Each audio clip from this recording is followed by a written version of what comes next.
O silencio de casa 400 to 450 word summary.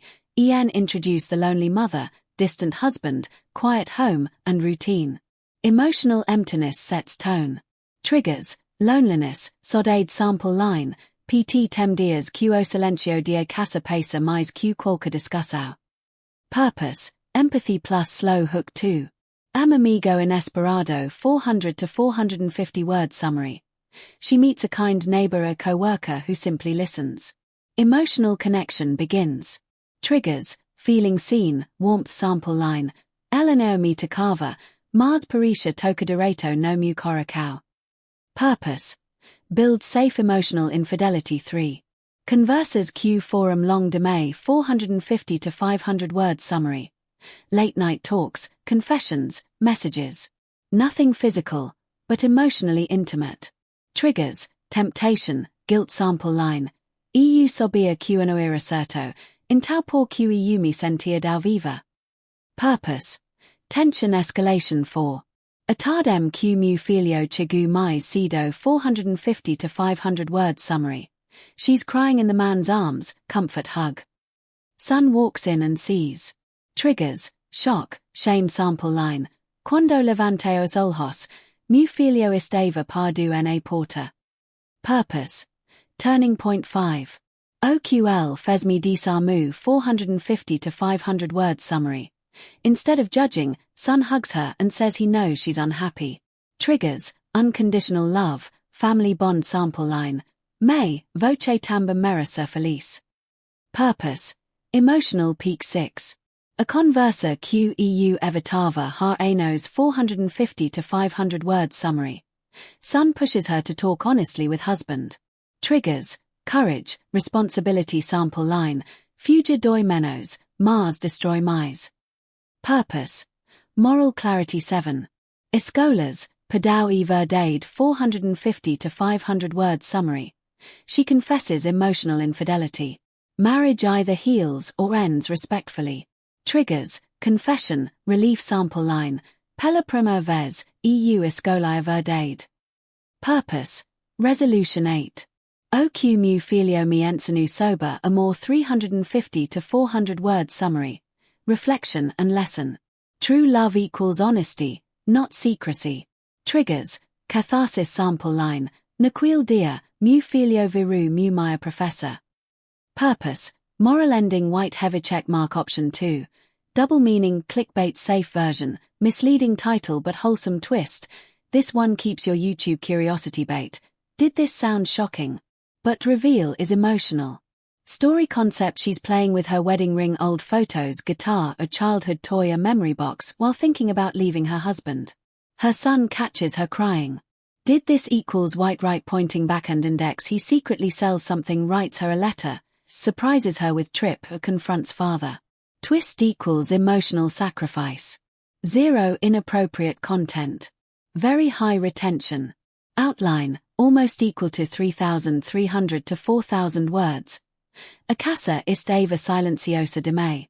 Nao aquele silencio gostoso de domingo à tarde. Quando a luz entra pela janela e a gente sente paz. Era silencio passado. Daqueles que parecem sentar do seu lado no sofá e ficar te encarando. Eu sempre aqui estranho como o silencio pode fazer barulho.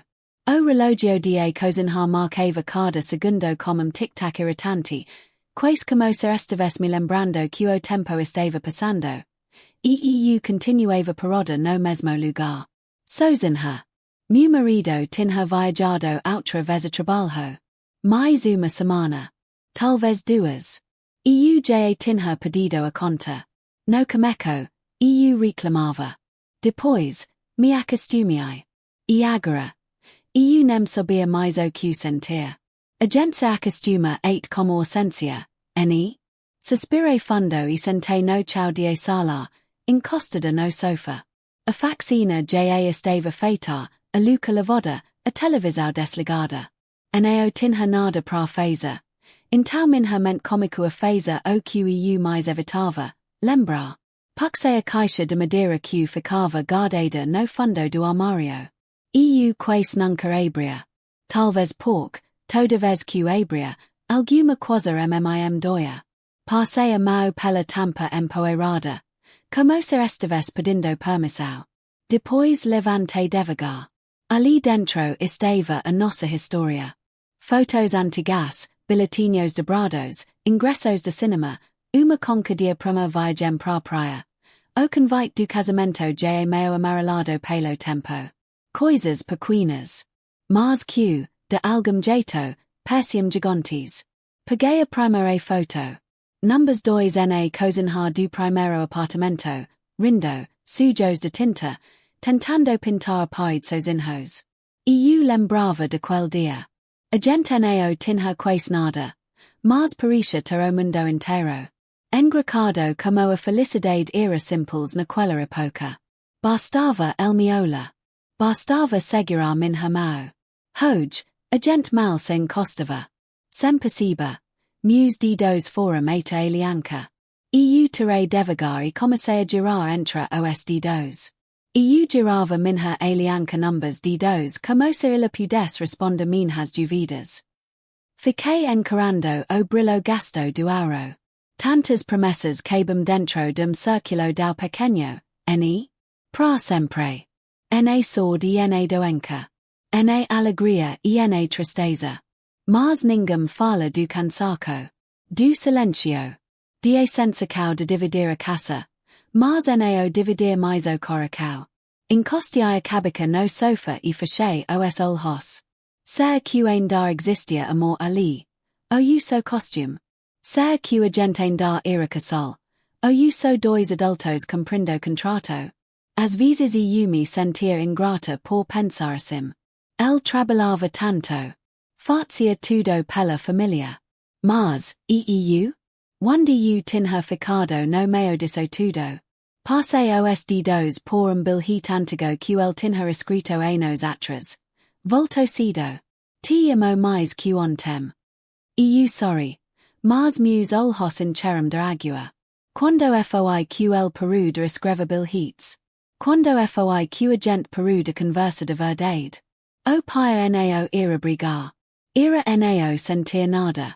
A indiferença machuca mais que qualquer grito. Apertei a caixa contra o peito. Como se estivesse tentando segurar o passado ali dentro. Talvez eu só estivesse com saudade de como eu era. De mulher que ria alto. Que sonhava. Que se sentia escolhida. Agora eu só me sentia esquecida. Olhei ao redor de sala vazia. Respirei fundo. E pela prima vez em muito tempo, uma pergunta escapou baixinho dos meus lábios, quando foi que a gente se pudesse. O silêncio, como sempre, nao respondo. Só fico ali. Me abracando. E doendo comigo. Se algo molhasse nossa vida de fora. Ia achar que estava tudo bem. Casa arrumada. Contas pagas. Fotos saindo nas redes sociais. Filho saudável. Marido trabalhador. Aquele tipo de família que parece propaganda de comercial de margarina. E talvez fosse isso que mais doia. Pouco por dentro. Nao tinha nada daquilo. Tinha dias que eu me sentia uma atriz interpretando a mim mesma. Sorria quando precisava sorrir. Respondia tá tudo ótimo no automático. Mondava coraçãozinho nas mensagens. Mas o peito, vazio. Completamente vazio. Eu e o Daniel, meu marido, nunca fomos de brigar muito. No começo do casamento. Eu achava isso uma benção. Me sentia sortuda por nao viverem guerra como alguns casais que eu conhecia. Hoje eu entendia. Às vezes, a falta de briga nao e paz. E distância. E falta de envolvimento. E quando voce para de luta. Pouco nao sabe mais pelo que. El comico a viajar mais por causa do trabalho. Promocos, reuniões, novos contratos. Eu devia ter ficado feliz. E fiquei, no inicio. Lembro do dia que el chegou casa animado, cantando que tinham reconhecido o esforço dele. Eu abracei forte. Senti orgulho de verdade. Mas, aos poucos, cada conquista dele parecia levar pedacinho dele embora. Primeiro foram os horários. Depois os jantares juntos. Depois as conversas antes de dormir. Quando eu percebi. A gente só dividia o mesmo tito. Mais nada. As noites eram as piores. Eu deitava na cama e ficava encarando o lado vazio do colchão. Frio. Enteado. Parecia que a ausência tinha peso. Eu tentava dormido para não pensar. Mas a cabeça não desligava. Pegava o celular, rolava fotos antigas, mensagens antigas. Às vezes relia conversas de anos atrás. Cheguei no trabalho e já te com saudade de voce. Mal posso esperar para te ver. Voce e a melhor parte do meu dia. Quando foiq essas frases desapareceram. Hoje nossas mensagens irão. Pagua conta de luz. Vou chegar tarde.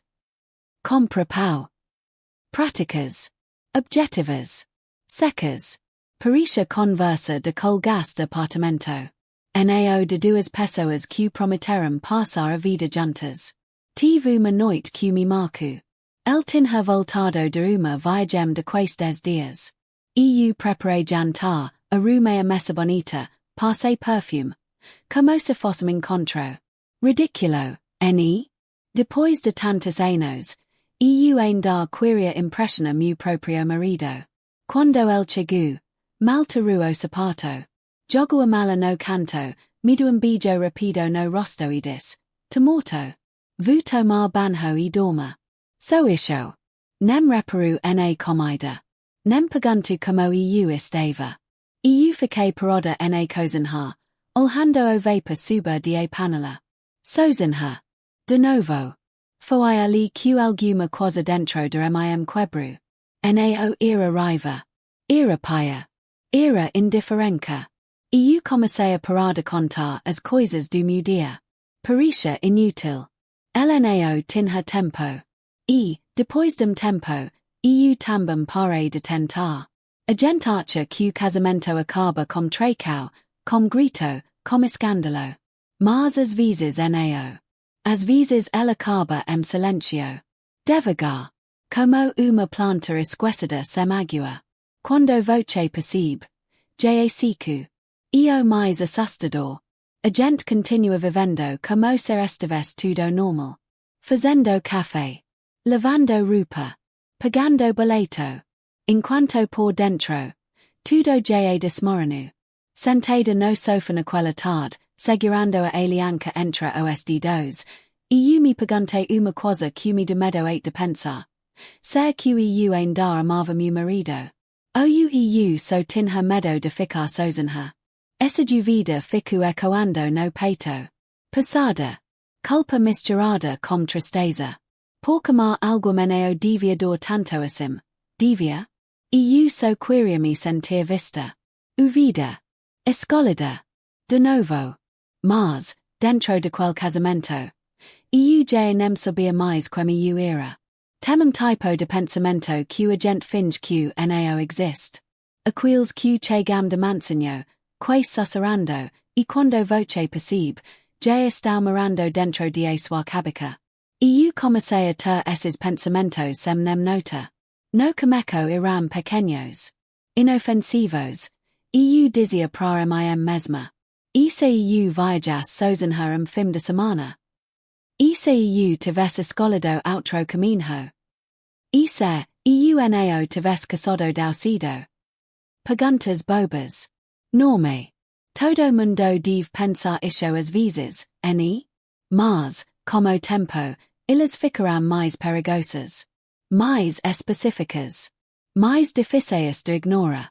Eu me pegava imaginando como seria conversa com algum que realmente quisesse me ouvir. Algum que perguntasse do meu dia. E esperasse a resposta. Algum que notasse quando eu cortasse o cabelo. Que percebesse quando eu estivesse triste sem eu precisar explicar. Era estranho. Eu não pensava outro homem. Não tinha rosto. Era só uma sensação. A sensação de ser importante para algum de novo. De ser desejada. De ser vista. E toda vez que esse desejo aparecia, a culpa vinha logo atrás. Passada. Que suffocanti. Pork, no papel, eu tinha tudo. Marido bom. Filho incrível. Uma casa estável. Quemira eu para reclamar. Quemira eu para cura mais. Tinha dias que eu me chamava de ingrata voz alta. Para comicho. Voce tem sort. Mas o coracao nao intend logica. El sent falta. El sent vazio. E vazio doi. Comecei a perceber uma coisa que me assusto. Eu já nao sentia sode do Daniel. Sentia falta de ajuda dele, de presença, de companhia prática. Mas sode mesmo. Aquela vontade de cor para abracar. Nao. E admita isso para mim mesma foi como engola vidro. Porco que sobra casamento quando a sode acaba. Às vezes, deitada na cama. Eu imaginava como seria mora sozinha. Apartamento pequeno. Silencioso. Somio. Sem espera ninguém chegar. Sem decepção. Sem expectativa. So paz. Essa ideia me trazia alívio.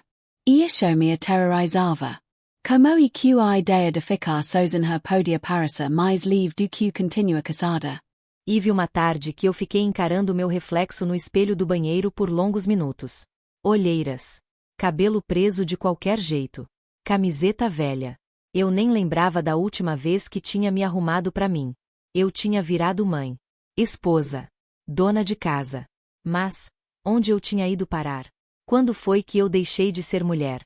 Passei a mão no meu próprio rosto, quase como se estivesse tentando me reconhecer. E um pensamento escapou, baixinho, quase proibido. Será que ainda dá tempo de recomeçar? Na mesma hora, senti vergonha. Parecia traição só de pensar. Como se eu já estivesse desistindo antes mesmo de tentar consertar. Mas, lá no fundo, bem lá no fundo, eu sabia. O que mais doía não era a falta de amor. Era a falta de conexão. De toque. De troca. De alguém que olhasse para mim e dissesse: eu tô aqui com você. E foi nesse vazio silencioso que meus pensamentos começaram a caminhar por lugares onde eu nunca achei que pisaria. Lugares que eu jamais teria coragem de confessar para ninguém.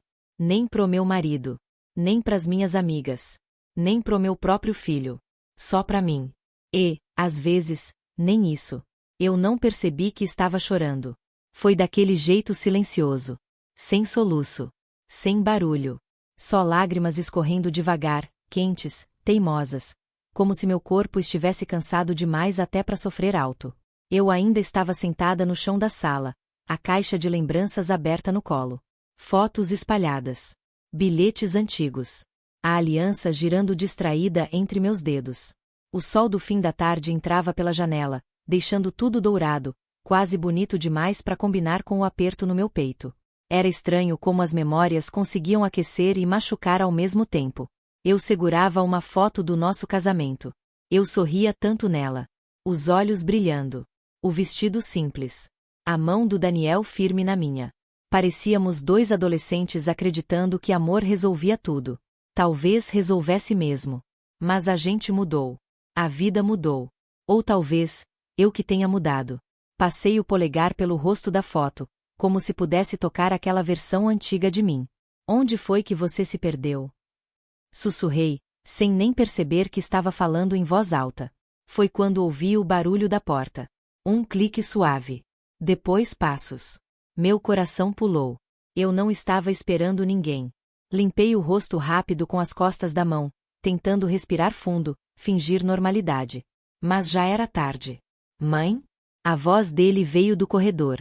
Calma. Jovem. Familiar. Meu filho. Congelei. Eu não queria que ele me visse daquele jeito. Fraca. Desmontada. Mãe, na cabeça da gente, tem que ser forte o tempo todo, né? Como se a gente não tivesse o direito de quebrar. Ele apareceu na sala com a mochila jogada no ombro, o uniforme meio amarrotado, o cabelo bagunçado do vento. Parou assim que me viu no chão. Os olhos dele foram direto para as fotos espalhadas. Para a caixa aberta. Depois, pro meu rosto vermelho. Você tá chorando? A pergunta saiu simples. Sem julgamento. Mas, mesmo assim, eu senti como se tivesse sido pega fazendo algo errado. Como uma criança escondendo travessura. Não, é alergia, menti rápido demais. Ele arqueou a sobrancelha. A mesma expressão do pai quando sabia que eu estava escondendo alguma coisa. Droga! Filho da gente aprende a ler a gente cedo demais. Ele largou a mochila no sofá devagar e se aproximou. Eu tentei juntar as fotos, fechar a caixa, organizar aquela bagunça, como se estivesse tentando organizar meus sentimentos junto. Minhas mãos tremiam. Ridículo! Por que eu estava tão nervosa? Era só meu filho. Mas talvez fosse exatamente por isso. Porque decepcionar o marido era doloroso. Agora decepcionar meu filho. Parecia insuportável. Ele se sentou no chão na minha frente. Ficou me olhando em silêncio por alguns segundos. Aquele silêncio atento. Gentil. Aconteceu alguma coisa? E foi ali, naquele olhar preocupado, sincero, cheio de cuidado, que meu peito apertou mais forte. Porque fazia tanto tempo, que ninguém me perguntava aquilo de verdade. Não por educação, mas porque realmente queria saber. E, de repente, eu senti vontade de chorar tudo de novo. Só que dessa vez, não era de tristeza. Era de medo. Medo do que ele poderia enxergar dentro de mim. Depois daquele dia, alguma coisa mudou. Não em mim. Nele. Meu filho começou a agir diferente. No começo, era quase imperceptível. Coisas pequenas demais para eu levar a sério. Mas suficientes para deixar meu coração inquieto. Sabe quando a gente sente que tem algo fora do lugar, mas não consegue explicar o que? Era isso. Naquela tarde, depois de me pegar chorando no chão da sala, ele não fez mais perguntas. Só me abraçou. Do nada. Forte. Apertado. Como se eu fosse de vidro. Vai ficar tudo bem, mãe, ele murmurou baixinho. Eu até ri. Claro que vai, bobo. Eu tô bem. Mas a verdade é que aquela frase ficou ecoando na minha cabeça o resto do dia. Vai ficar tudo bem. Bem, o quê? O que ele achava que precisava melhorar? Naquela noite, eu ouvi ele falando no telefone no quarto. Sussurrando. Porta fechada. Risadinhas nervosas. Pausas longas demais. Pensei que fosse alguma menina. Amigos da escola. Normal. Mas quando passei pelo corredor, ouvi uma palavra que fez meu estômago gelar. Pai. Eu parei. Fiquei imóvel. Ele quase nunca ligava pro pai por conta própria. Geralmente era o Daniel que chamava. Eu não conseguia ouvir o resto da conversa. Só fragmentos. Ela anda triste. Você precisa. O não fala que eu contei. Meu coração começou a bater rápido demais. Ele estava falando de mim? Afastei rápido. Me senti invadindo algo que não devia. Mas, ao mesmo tempo, uma pontinha de medo cresceu no peito. O que exatamente ele tinha visto naquele dia? O que ele tinha entendido? Será que ele achava que eu queria ir embora? Nos dias seguintes, ele ficou ainda mais atencioso. Até demais. Lavava a própria louça sem eu pedir. Arrumava a cama. Perguntava se eu tinha comido. Se eu tinha dormido bem. Parecia que os papéis tinham se invertido. Como se ele tivesse virado o adulto da casa. E eu, a criança frágil. Teve uma manhã que encontrei um bilhetinho dobrado em cima da mesa da cozinha. A letra torta dele. Bom dia, mãe. Fiz café. Te amo. Eu fiquei parada olhando aquilo por uns bons minutos. Ninguém fazia bilhetes para mim há anos. Meus olhos arderam na hora. Como pode um gesto tão simples desmontar a gente? Mas, junto com o carinho, vinha a estranheza. Porque ele parecia preocupado demais. Como se estivesse consertando algo. Como se estivesse tentando salvar alguma coisa. Uma noite, acordei de madrugada para beber água e vi a luz da sala acesa. Estranhei. Ele devia estar dormindo. Desci devagar. E lá estava ele, sentado no sofá, mexendo no celular, concentrado demais. Quando me viu, quase derrubou o aparelho no chão. Ué, tá acordado ainda? Perguntei. Tô, sem sono. Ele desligou a tela rápido demais. Escondeu. Criança nunca sabe disfarçar direito. Vai dormir, filho. Amanhã tem aula. Ele assentiu, mas antes de subir, me olhou daquele jeito sério de novo. Como se quisesse dizer alguma coisa, mas não soubesse como. Mãe, você confia em mim? A pergunta me pegou desprevenida. Claro que confio. Por quê? Ele deu de ombros. Nada. Só queria saber. Subiu as escadas. E me deixou ali. Sozinha. Com um aperto estranho no peito. Confio em mim. As palavras ficaram rodando na minha cabeça. O que ele estava planejando? Por que aquela sensação de que alguma coisa estava acontecendo pelas minhas costas? Não era medo. Grande. Alguma coisa por mim. So QEU ainda neofatio idea do Q. Estranament. Isho me assustava mais do que qualquer jamais assusto. O jantar de domingo parisha comum de me para chama atincao. A messa posta como tolha branca guardada para ocasiões especiais. O cheiro de frango assado vindo de cozinhar e as queiroes arrumadas como cuidado quase exagerado. Aindaracim, havia algo extraño no ar, silencio pasado, como se todos estivessem esperando que algo acontecesse. Lucas percebiu primeiro. Assim que entrou casa, notou que seus pais, a irmã mais velha, os avós e o tio Renato, que raramente aparecia, já estavam lá. Todos sorrindo de me. Gentis de me. Aquele tipo de gentileza que nao combinava com a rotina de família. O que está acontecendo? El pergunto, largando a mochila no sofá. Soam jantarem familia. Respondo a me rapido de me. Mas nao era so isho. Numbers ultimos meses. Lucas vinha se afastando. Notas caindo, portas batendo, respostas curtas. Horas trancado no quarto. Ela chava que ninguém notava. Ou talvez achasse que ninguém se importava. Para ele, era mais fácil fingir que estava tudo bem do que explicar o peso que sentia no peito todos os dias. Quando se centram a mesa, o silencio voltou. Garfo batendo no proto. Copos sendo ajustados. Olhos trocados. 8 pai pegario. Filho, a gente queria conversa. O coração de Lucas disparou. Conversa. Aquela palavra soava como problema, bronca, decepção. Ele já se preparava para se defender. Para ouvir o quanto estava errando, o quanto estava decepcionando todo mundo. O choque veio quando nada disso aconteceu. A gente está preocupado com voce. Disse avô, segurando a mão dele. Sentimos sua falta, mesmo voce estando aqui. El franziu a testa. Nao e uma bronca, completa a irmã. A gente cua entenda. Cua ajuda. Emporum, comicaram a feila. Nao accusacos, mas memórias. Histórias de quando ele era pequeno. Das piadas ruins no carro. Das madrugadas jogando conversa fora. Do quanto a casa parisha mais vazia ultimamente. Ninguém levantou a voz. Ninguém apontou o dedo. So abriram espaço. E aquilo do mais do que qualquer bronca. Por queira carinho. Lucas tentou manter a postura dura, mas a garganta fechou. Ele não sabia como explicar o cansaço constante, a pressão de escala, a sensação de nunca ser suficiente.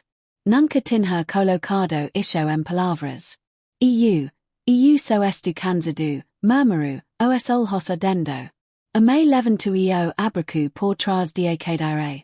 Então a gente cansa junto. Mas voce nao precisa carrega isso sozinho. As lágrimas viram sem permissão.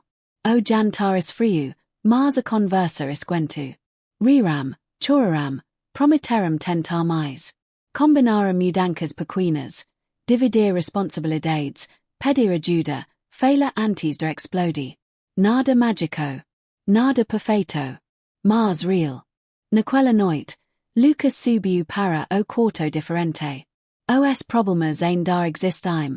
Mas o peso parecia menor. Como se alguém tivesse acendido uma luz onde antes só havia silêncio. A surpresa no foi o jantar. Foi descobrir que ele nunca esteve sozinho. E, às vezes, tudo o que muda o mundo uma mesa cheia e pessoas dispostas a escutar. A discussão cômico como todas as outras. Por algo pequeno de me para justificar o peso no o copo esquecido na pia. A mensagem meneo respondida. O atraso de 15 minutos. De tal his bobos que, ultimamente, viravam tempestades. Clara fecho a tornera com forca, o barulho ecoando pela cozinha. Miguel estava encostado no balcão, mixendo no celular, evitando ola para illa. Voce podia pelo menos avisar, disse-la, tentando sua calma. Eu avisei. So na hora que voce queria, el respondo, seco. Pronto. O tom ja tinha mudado. Numbers ultimos meses, conversa tinha virado campo minado. Qualquer phrase arada explodia. Nenhum dos dois gritava de verdade, irapia. Iram frios. Curtos. Distance. Como dois estranhos dividindo a mesma casa. Clara respirou fundo. Estava cansada de quella guerra silenciosa. Cansada de dormir virada para o lado oposto de cama. Cansada de sentir saudade de algum que ainda estava ali. A gente precisa parar, ela disse. Miguel franziu a testa. Parar como que? Como isso? Como fingir que está tudo bem? O silêncio se espalhou entre eles. Ele odiava aquelas conversas. Conversas sérias sempre pareciam acusicos disfarçadas. Mas, ao mesmo tempo, algo dentro dele sabia que continua evitando so estava pirando tudo. Fala, então, murmurou. Clara segurou a cadeira para nao trema. Eu sinto que voce foi embora, mesmo estando aqui. As palavras duram mais do que ela esperava. Miguel abriu a boca para se defender, mas nada saiu. Porque, no fundo, ele também sentia aquilo. So nunca tinha tido coragem de admitir. Eu ando exausto, Clara, confesso, passando a mão no rosto. Trabalho o dia todo. Chego casa e parece que já estou devendo alguma coisa. Eu sinto que não sou suficiente para voce. Ela pisco, surpresa. Eu pensei que voce achava que eu reclamava de mim. Eu achava que voce não se importava. El se olaram como se estivessem sabendo de verdade pela primeira vez em meses. Nao era raiva. Era medo. Medo de decepciona. Medo de fala. Medo de nao ser a modo do jeito que o outro precisava. As verdades comicaram a ser aos poucos, desajeitadas, imperfeitas. El falou sobre a pressão no trabalho, sobre como se sentia pequeno quando arreva. Ela contou sobre a solidão das noites esperando el chegar, sobre o quanto sentia falta de conversa, nao so dividir contas e tarefas. Nenhum dos dois estava totalmente certo. Nenhum totalmente errado. So machucados. Houve lágrimas. Houve pausas longas. Houve frases atravessadas que precisaram ser refeitas. Mas, pela primeira vez, ninguém tentou ganhar. Eles só tentaram entender. Eu não quero brigar com voce, Clara Cicero. Eu quero voce do meu lado. Miguel se aproximou devagar, como se qualquer movimento brusco pudesse quebrar algo frágil. Eu ainda estou aqui, disse. So me perdi pouco. Ele segurou a mão dele. Simples assim. Sem promessas grandiosas. Sem declarações dramáticas. So um acordo silencioso de tentar de novo, com mais honestidade, menos orgulho. Mais conversa. Menos supósitos. Mais eu estou com medo e menos voce sempre. Naquela noite, centram no chão de sala, costas no sofá, falando tarde como faziam no cameco do namoro. Riram de memórias antigas, planejaram coisas pequenas, coisas possíveis. Os problemas não desapareceram. Mas deixaram de ser inimigos invisíveis. Agora tinham nome. E tudo o que tem nome pode ser enfrentado. Algumas verdades machucam quando saem. Mas são elas que limpam a ferida. E, às vezes, amar e ter coragem de dor primeiro, para poder curar depois. A casa nunca percebeu dao silenciosa. Não era falta de barulho. A televisão ainda ficava ligada quase o dia inteiro, o telefone tocava, painlas batamene cozinha. Mas era silêncio diferente. Desses que crescem entre as pessoas. Silêncio de olhos que não se cruzam. De conversas que moram no meio. De depois a gente fala que nunca acontece. Marina e Eduardo Janao brigavam como antes. Estranhamente, isso era paia. As discussos tinham sido substituídas por uma convivência educada de mei. Como colgas de apartamento. Dividiam tarefas, contas, horários. Mas nao dividiam mais risadas, plenos ou segredos.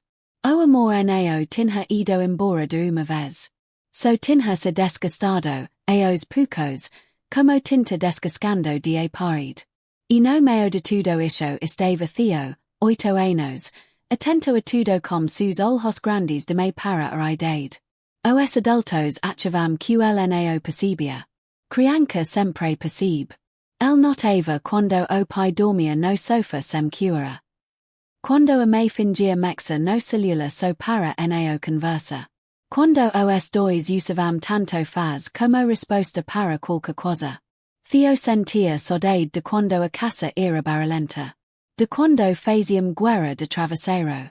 De quando o pai cozinhava urdu e a mãe ria. De quando os três dancavam na sala aosom de músicas antigas. Agora, tudo parecia, cinza. Numa terça-feira qualquer, a escalapédio trabalho simples. Desenhar o que familiar. Algumas crianças desenharam caças. Outras, cacaras. Outras, viagens. Theo Demaru. Fico olhando a folha em branco por muito tempo. Depois comico. Desenho a sala de caça. El no meio. A meio lado. O pai do outro. Mas nao estavam separados. Os três estavam de mãos dadas. Assamadiles, coracao enorme, torto, ocupando quase a página inteira. Quando a professora pediu para escrever uma frase, el mordo a ponta do lápis, penso pouco e escrevo com letra caprichada. Gosto quando a minha família ai janto. Queria que fossim todo dia. Simples. Direito. Sem drama. So verdade. Naquela noite, Marina encontrou o desenho amassado dentro de mochila enquanto organizava o material. Sorriu no cameco. Depois leu a frase. Leu de novo. E alguma coisa apertou no peito. Eduardo chegou do trabalho e encontrou sentada à mesa. O papel nas mãos, os olhos marrados. O que foi? Perguntou, preocupado. Ele só estendeu o desenho. Ele observou silêncio. Reconheceu os tracos tortos, as cores fora de linha, o coracao gigante. E a frase. O silêncio que veio depois foi diferente de todos os outros. Nao era distância. Era impacto. Como se alguém tivesse colocado a espelho na frente dos dois. El acha que a gente não ora mais. Eduardo murmurou.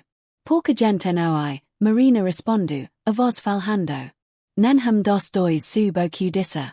De repente, todas as discussões antigas pareceram pequenas de mei. Orgulhos bobos. Cansacos mal explicados. Magoas guardadas por teimosia. Tinham passado tanto tempo tentando provar como estava certo. Que esqueceram o que realmente importava. Theo nao precisava de pais perfeitos. So precisava deles presentes. Juntos. De verdade. Na manhã seguinte, os dois acordaram mais cedo. Prepararam o café juntos. Esperando no outro na cozinhar como antigamente. Eraram a quantidade de açúcar, riram do café ruim, dividiram a mesma caneca. Pequenos gestos. Mas sinceros. Quando Theo apareceu, dar sonolento, estranho o clima livre. O que aconteceu? Perguntou. Eduardo se jolhu na frente dele. A gente ando meio distraído, filho. Esquecemos de cuidar do que mais importante. Marina beijou o cabelo dele. Obrigada por lembrar a gente. Theo nao entendo tudo. So sorriu. E aquele sorriso valeu mais que qualquer conversa longa. Naquela noite, dancaram na sala de novo. Meio desajeitados, rindo alto de me. A música falhando. O cachorro latindo. Abagunca de sempre. Mars a casa voltua cor anos depois. Marina ain da guardaria aquil desenho na gavita de cabeceira. Como lembrete. Pork, as vezes, os adultos complicam de me o amor, crime regras, pesos, expectativas. E preciso algum pequeño, com lápis de cor na mão, para mostrar o obvio. Que amor e presença. E riso compartilhado. E seguirá mão mesmo quando nao está tudo perfeito. Às vezes, quem ensina o que amor, e o próprio filho. E, naquele lá, foil quem salvo a família sem nem perceba.